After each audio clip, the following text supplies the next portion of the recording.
Hello, Grandmaster Kim. Welcome. Welcome to New York.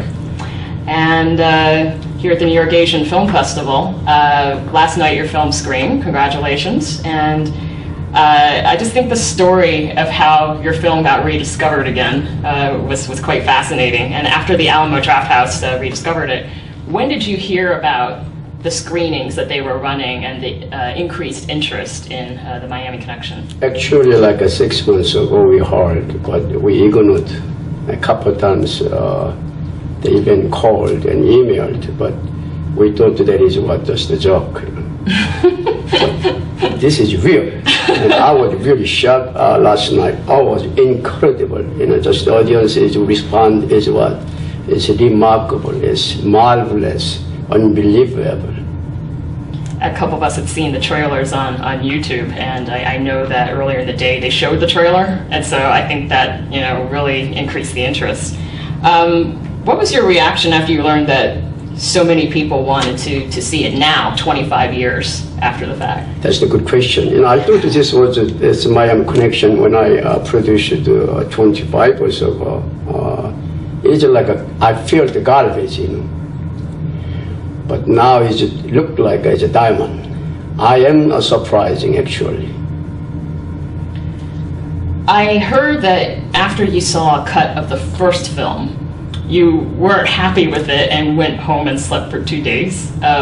What did the original film look like, and what changes did you make? Just now I said it was like a garbage. So, I finished the films, and when I watched, it's not connected. It's people cannot understand. So we totally rewrite and refilmed and re-edited and mixed. So now it's like a movie. That's really good. Anybody like to watch drama. I don't think this is for them.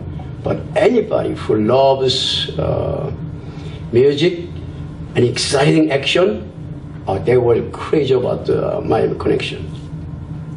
Was the original story much different from the version that came out? It is very strange. Actually, we didn't even have scripts, when we started. Just some storyline, and then we developed. So, originally, I just showed up because I was a Grandmaster student. I was going to just show up and kick and punch. I thought it was going to be a lot of fun. And then they asked me to be production manager, so I had to coordinate getting everyone on the set. The set kept on moving. It was almost a nightmare trying to coordinate everything. Really didn't know what I had gotten myself into. And then he asked me to be associate producer, and I said, okay, I'm doing all this other stuff, why not? And then finally, he asked me to be the screenwriter. They were going to rewrite the script, and I'd never done a screenplay before. I didn't even know what that was all about. So I went out and bought 8 books and locked myself in my room and kind of read them all over a few days. And I came out and said, okay, let's write a screenplay. And we did it. There's a certain formula, and we were the original story that didn't really capture the true essence, the true martial arts spirit of what Grandmaster Kim is all about. So we wanted to preserve the great atmosphere of the movie, but we also wanted to at least inject a little bit of his philosophy in there without changing the charm, which after 25 years people are finally discovering. How did you come up with the idea for the script to have it set in Orlando and have the Miami? I was and I am most successful as a martial arts business leader in the U.S., perhaps world. You know. So I went to Korea. I was on its most popular talk show. And one of that action director is we call Richard Park. He watched that show and he flew down to the USA. He wants to produce the movie with me. So I said, oh, sure, yes. Because I wanted to promote martial art to the big screens, just like Bruce Lee and Chuck Norris, what they did. So we started.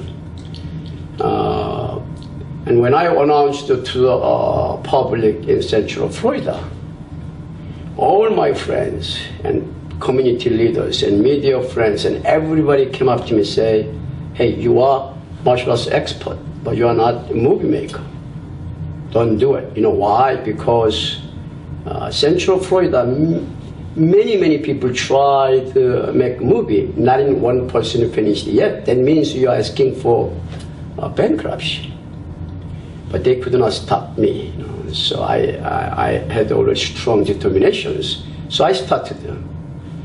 Most of the time I was 100% right, but this time they were right. It's physically, mentally, and financially totally dry out and exhausted. So next things, I was waiting for bankruptcy. So I had to sit down and thinking, what should I do? And then at that time, my heart told me, hey, Y.K. Kim, you do not have that word bankruptcy in your life. So I stood up and I faced with that all the humongous obstacles. And then I finished the movie. I'm proud of what I did. I understand you did the casting for the film as well, and I think one of the more memorable characters is Maurice Smith, who played Jim. My father! My father! I found my father! Oh my God! How did you find him for this film? Most cast, even extras, 99% is all my students because I had thousands and thousands of students. Then Maurice Smith, he is a great communicator and he has a great character. So I casted him. I love him. He did great and super dynamic jobs. So how did you find fighting in film versus, well, it's a really great question because so with my training with Grandmaster Kim, we go through all the fight movements. So I knew how they were called, how they're done effectively. So it's very easy to document, very easy to explain to the cinematographer, who, by the way, did an amazing job. I mean, all those fight sequences, usually in a regular movie, you'll have multiple cameras rolling. It was just one cameraman. The director of cinematography did really an excellent job. Had you considered making any others after the Miami Connection, or was it just always the plan to do just that? I have a strong organization we call Martial Arts World, which is modern martial arts. It's very strong. Our organization has a plan. We will produce most exciting action film and every year within 5 years.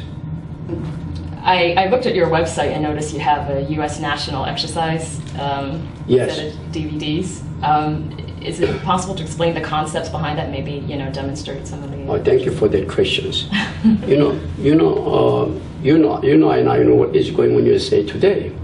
I mean, 67% of Americans, including 12.5 million children, are overweight. They are suffering. And why? Because high tech is growing like a crazy USA. iPhone, TV, you name it. Like 5 years ago, TV today is obsolete, and 3 years ago, cellular phone, no one wants to use it.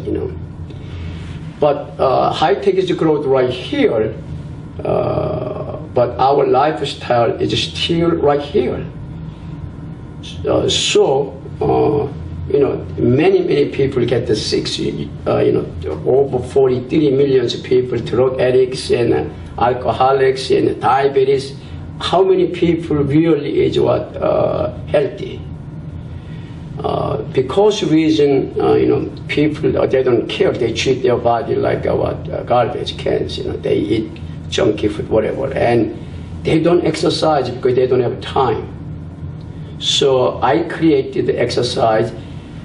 They don't have to spend not in 1 second, and they can exercise 24 hours a day, 7 days a week. Even they sleeps, even while driving, and on the airline, and when while watching TV at the office. So no one can say I have no time to exercise. I think it will revolutionize America soon.